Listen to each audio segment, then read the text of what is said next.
Hi friends, welcome back to our channel. இன்னைக்கு வந்து US market வந்து ஓப்பன் ஆகிறதுக்கு முன்னாடி இந்தியன் மார்க்கெட்ல என்ன நடந்துச்சு, அதுக்கப்புறம் குளோபல் மார்க்கெட் வந்து எப்படி பெர்ஃபார்ம் பண்ணுச்சு, அப்புறம் வால் ஸ்ட்ரீட்ல வந்து என்னென்ன பெரிய ட்ரிகர்ஸ் எல்லாம் இன்னைக்கு இருக்கு அப்படிங்கறத முழுசா பார்க்கலாம். ஸோ வீடியோ வந்து ஸ்கிப் பண்ணாம ஃபுல்லா பாருங்க. ஸோ இந்தியன் மார்க்கெட்டை பொறுத்த வரைக்கும் இன்னைக்கு வந்து சென்செக்ஸ் நிஃப்டி ரெண்டு இண்டெக்ஸும் ஒரு மிக்ஸ்டு ட்ரேடிங்ல தான் இருந்துச்சு. உங்களுக்கு லாஸ்ட் சில செஷனாவே உங்களுக்கு வந்து கேப் அப்லயே உங்களுக்கு வந்து ட்ரேட் ஆக ஆரம்பிச்சு நல்ல ஒரு ரேலி கொடுத்துட்டு இருந்தது. அதனால இன்னைக்கு வந்து உங்களுக்கு வந்து சில இன்வெஸ்டர்ஸ் வந்து ப்ராஃபிட் புக்கிங் வந்து பண்றாங்க. ஆனா ஓவரால் ட்ரெண்ட் வந்து இன்னும் பாசிட்டிவ்ல தான் இருக்கு அப்படிங்கறத சொல்லலாம். இந்த வாரம் வந்து இந்தியன் மார்க்கெட் வந்து அதிகமா பாதிக்க போற விஷயம் என்னென்ன அப்படின்னு பாத்தீங்கன்னா, ஆர்பிஐயோட மானிட்டரி பாலிசி வந்து மீட்டிங் இருக்கு. அதுக்கப்புறம் Q1 இந்த கார்ப்பரேட்டோட ஏர்னிங்ஸ் வந்து இருக்கு உங்களுக்கு. நெக்ஸ்ட் எஃப்ஐடிஏ மணி ஃப்ளோவை பொறுத்து உங்களுக்கு வந்து மார்க்கெட்டோட ட்ரெண்ட் வந்து சேஞ்ச் ஆகிறதுக்கு வாய்ப்பு இருக்கு.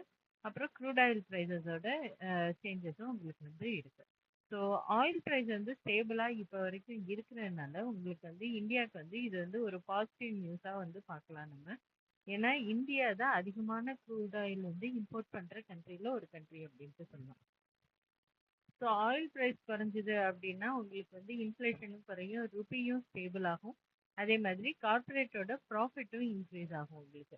இதனால banking sector, auto sector, aviation stocks இது எல்லாத்துக்குமே உங்களுக்கு வந்து ஒரு பாசிட்டிவ் சென்டிமெண்ட் இருக்கும் அப்படின்னு சொல்லலாம். இப்போ வந்து குளோபல் மார்க்கெட் பக்கம் போகலாம். ஸோ குளோபல் மார்க்கெட் பக்கம் போனோம் அப்படின்னு பார்த்தீங்கன்னா, குளோபல் மார்க்கெட்ல வந்து உங்களுக்கு வந்து ஏஷியன் மார்க்கெட்லாம் ஒரு மாடரேட்லி பாசிட்டிவ் அப்படிங்கிற சென்டிமெண்ட்ல தான் இருக்கு. உங்களுக்கு ஏஷியன் மார்க்கெட்டை பொறுத்த வரைக்கும் மிக்ஸ்டா தான் இருக்கு. சில இதுல வந்து பாசிட்டிவ் இருக்கு, சில இதுல வந்து நெகட்டிவாவும் இருக்கு. அதே மாதிரி யூரோப்பியன் மார்க்கெட் வந்து இன்னும் பாசிட்டிவ் எக்ஸ்பெக்டேஷன் தான் கொடுக்குறாங்க யூரோப்பியன் மார்க்கெட்ல பொறுத்த வரைக்கும். ஸோ எல்லாமே வந்து ஒரு நல்ல பாசிட்டிவ்ல இருக்கிறத வந்து நம்ம பார்க்குறோம். கொரியால வந்து செமிகண்டக்டர் ஸ்டாக்ஸ் மட்டும் கொஞ்சம் வந்து நல்ல ஸ்ட்ரென்த் காட்டுது அப்படின்ட்டு சொல்லலாம். அதே மாதிரி ஜப்பான் மார்க்கெட் வந்து பாத்தீங்க அப்படின்னா, ஜப்பான் மார்க்கெட்ல வந்து ஏஎஸ் சிப் ஸ்டாக்ஸ் மட்டும் கொஞ்சம் வந்து ஜப்பான் மார்க்கெட்டுக்கு வந்து சப்போர்ட் பண்ணி கொஞ்சம் வந்து ஹையருக்கு கொண்டு போக ட்ரை பண்ணிட்டு இருக்காங்க. அதுக்கான முக்கிய காரணம் வந்து ஏஐயோட ஏர்னிங்ஸ் வந்து இன்னும் ஸ்ட்ராங்கா வந்திருக்கிறதுனால தான். எதுல யூஎஸ் மார்க்கெட்ல வந்து உங்களுக்கு ஏஐ கம்பெனியோட ஏர்னிங்ஸ் அதுல இருந்து வர ப்ராஃபிட் எல்லாமே கொஞ்சம் வந்து நல்லா வந்துட்டு இருக்கு. அதுக்காக தான் உங்களுக்கு வந்து ஜப்பான்ல இருக்கிற ஏஐ ரிலேட்டட் ஸ்டாக்ஸ் மட்டும் கொஞ்சம் ஸ்ட்ராங்கா இருக்கு அப்படின்னு சொல்லலாம். ஸோ வால் ஸ்ட்ரீட்ல நேற்று என்ன நடந்துச்சு அப்படின்னு பார்த்தீங்கன்னா, வால் ஸ்ட்ரீட்ல வந்து ஏஐ டீம் வந்து திருப்பி வந்து டாமினேட் பண்ணிட்டு இருந்தாங்க.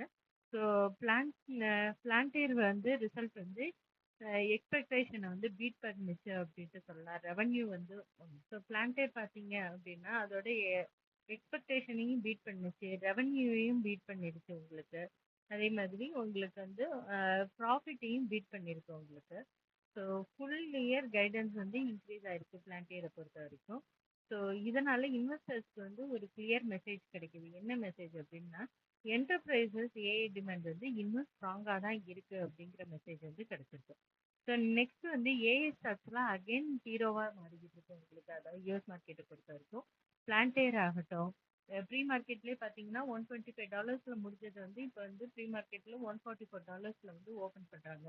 நெக்ஸ்ட் வந்து என்விடியா.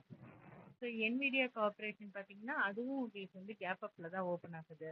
நெக்ஸ்ட் ஏஎம்டி பார்த்தீங்க அப்படின்னா ப்ரீ மார்க்கெட்டில் இதையும் கேப் அப்பில் தான் ஓப்பன் பண்ணியிருக்காங்க. அதாவது $484 க்ளோஸ் ஆனது வந்து $509 அப்படிங்கிற ரேஞ்சில் வந்து ப்ரீ ஓப்பனிங்கில் இருக்கு.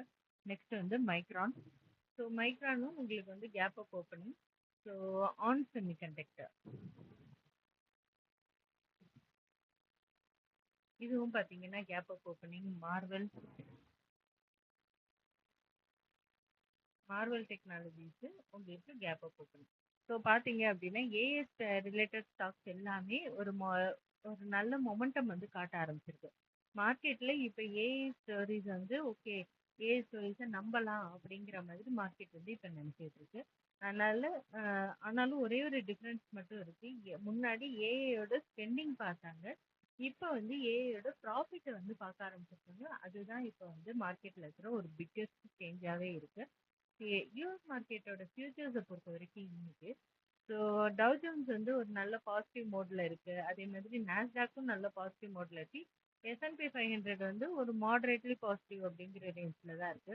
ஸோ மார்க்கெட் வந்து ஓவரால் மூட் என்ன அப்படின்னு பார்த்தீங்கன்னா, இந்த இத பொறுத்தவரைக்கும், உங்களுக்கு யுஎஸ் ஃபியூச்சர்ஸ பொறுத்தவரைக்கும் உங்களுக்கு இன்னும் ஸ்ட்ராங்கா தான் இருக்கு. பாசிட்டிவ் மோட்ல தான் இருக்கு அப்படிங்கிறது. ஆனா டேட்டா வந்ததுக்கப்புறம் மூட் வந்து சேஞ்ச் ஆகுறதுக்கான சான்சஸும் இருக்கலாம் உங்களுக்கு. ஸோ இன்னைக்கான ஏர்னிங் ஃபோக்கஸ் என்ன அப்படின்னு பார்த்தீங்கன்னா, மார்க்கெட் க்ளோஸ் ஆனதுக்கு அப்புறம் இல்ல, மார்க்கெட் ஓப்பன் ஆகுறதுக்கு முன்னாடியே சில கம்பெனிஸோட ரிசல்ட் வந்து வந்திருக்கு. அதுல வந்து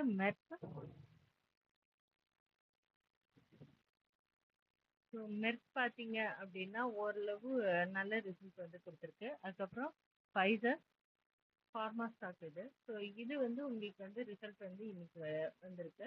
நெக்ஸ்ட் வந்து கேட்டர்பில்லர். ஸோ கேட்டர்பில்லர் பார்த்தீங்கன்னா, நல்ல ரிசல்ட் குடுத்ததுனால அவங்க என்ன பண்ணியிருக்காங்க அப்படின்னு பார்த்தீங்கன்னா, நல்ல ஒரு ப்ரீ மார்க்கெட்லயே ஒரு பெரிய ஜம்ப் வந்து குடுத்துருக்காங்க. நெக்ஸ்ட் வந்து யூபர்.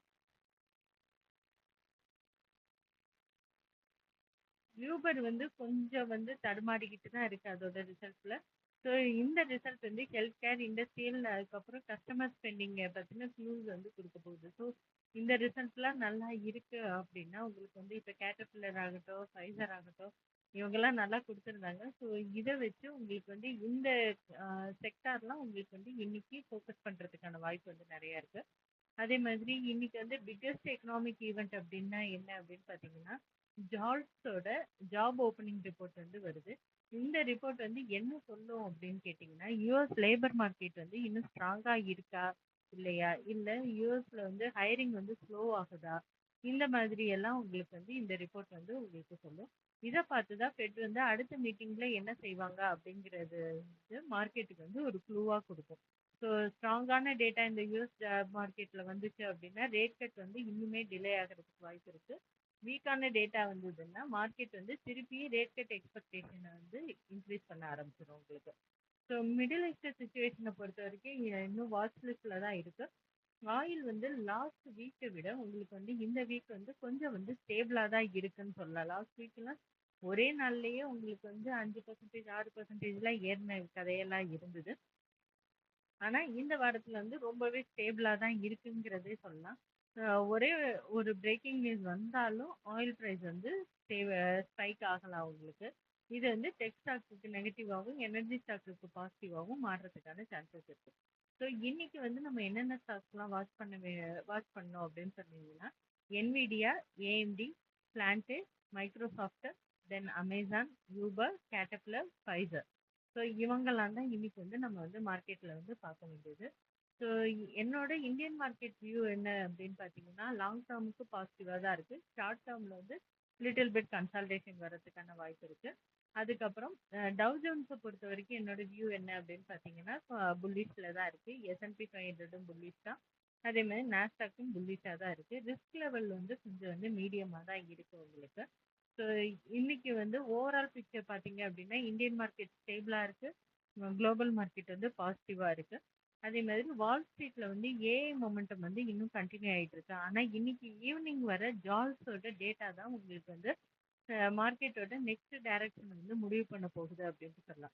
ஸோ மார்க்கெட் ஓப்பன் ஆனோடனே ட்ரேட் எடுக்காதீங்க. ஃபர்ஸ்ட் டேட்டாவோட ரியாக்ஷன் எப்படி இருக்குன்னு அப்சர்வ் பண்ணுங்க. ட்ரெஷரி yield எப்படி மூவ் ஆகுதுன்னு பாருங்க. அப்புறம் தான் பொசிஷன் எடுங்க. ஸோ நம்ம சேனல்ல வந்து தினமும் யூஎஸ் மார்க்கெட்டோட அப்டேட், ஏஐ நியூஸ், ஃபெட் ரிசர்வோட அப்டேட், இது எல்லாமே நம்ம வந்து குளோபல் எக்கனாமி அனாலிசிஸ் எல்லாமே தமிழ்ல வந்து நம்ம சொல்லிக்கிட்டு இருக்கோம். ஸோ வீடியோ பிடிச்சிருந்தா லைக் பண்ணுங்க, ஷேர் பண்ணுங்க அண்ட் சப்ஸ்கிரைப் பண்ண மறக்காதீங்க. Happy investing. See you on the next update. Thank you.